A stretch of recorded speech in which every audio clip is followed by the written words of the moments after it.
Assalamualaikum dan selamat sejahtera murid-murid. Kita akan belajar berkaitan permainan tradisional masyarakat Melayu dalam tema kebudayaan, kesenian dan estetika, tajuk tradisional warisan generasi Melayu. Permainan tradisional terbahagi kepada 3 iaitu yang pertama, permainan anjung, dimainkan di anjung rumah atau di dalam rumah. Pergerakannya adalah terbatas kerana bermain di kawasan rumah.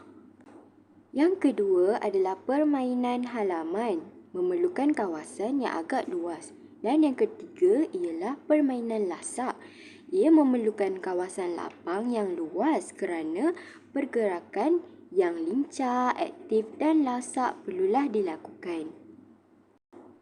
Contoh permainan anjung pertama ialah permainan batu seremban. Cikgu pasti ramai pernah main batu seremban. Batu seremban juga dikenali sebagai batu selambut. Ianya dimainkan secara berpasangan atau dalam kumpulan. Alat permainan ini ialah batu atau objek kecil berbentuk bulat. Permainan ini dapat mengeratkan persahabatan antara kawan-kawan. Permainan anjung yang kedua ialah congkak. Wujud sejak zaman Kesultanan Melayu Melaka. Dimainkan secara berpasangan iaitu 2 orang. Dahulu lubang congkak dibuat di atas tanah dan biji congkak ialah biji getah atau batu-batu kecil. Kini, congkak diperbuat daripada kayu atau plastik. Biji congkak yang digunakan ialah guli. Permainan anjung yang ketiga ialah dam haji. Dam haji dimainkan secara berpasangan. Dam haji memerlukan buah, dam dan papan permainan yang berbentuk segi empat sama.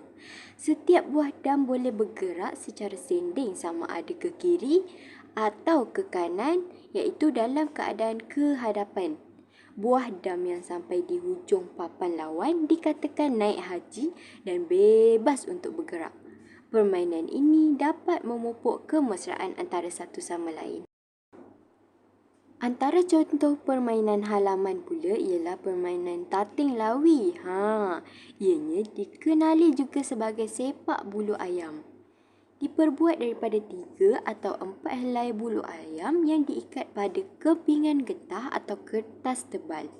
Kemenangan dikira berdasarkan tatingan yang paling banyak. Terdapat tating lawi yang berwarna-warni pada zaman sekarang. Seterusnya ialah gasing. Dimainkan dalam 2 cara iaitu gasing uri atau gasing pangkah.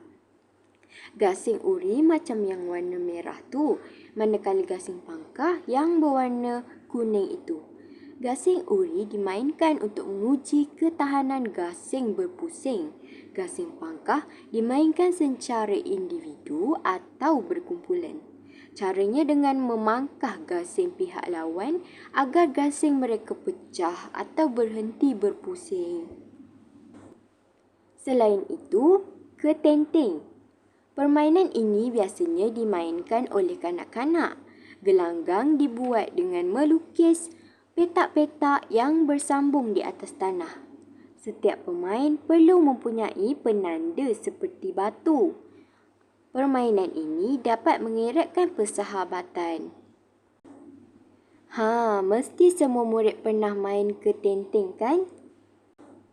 Mula-mula kita akan baling batu. Selepas itu, lompat menggunakan satu kaki ke arah batu yang telah dibaling. Antara contoh permainan lasak ialah waw. Waw dimainkan 2 orang iaitu seorang akan memegang waw, seorang lagi akan memegang tali. Dan apabila angin bertiup, tali akan ditarik melawan arus angin sehinggalah waw terbang tinggi. Motif waw kebiasaannya ialah awan larat dengan pelbagai warna. Di atas tu cikgu ada sediakan gambar. Itulah merupakan corak awan larat. Cantik kan? Contoh permainan lasak yang terakhir ialah tarik upih. Cikgu pasti ramai yang tak pernah bermain permainan tarik upih ini. Permainan ini dimainkan menggunakan daun pinang tua.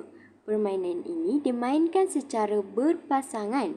Seorang akan menarik daun dan seorang lagi duduk di atas upih.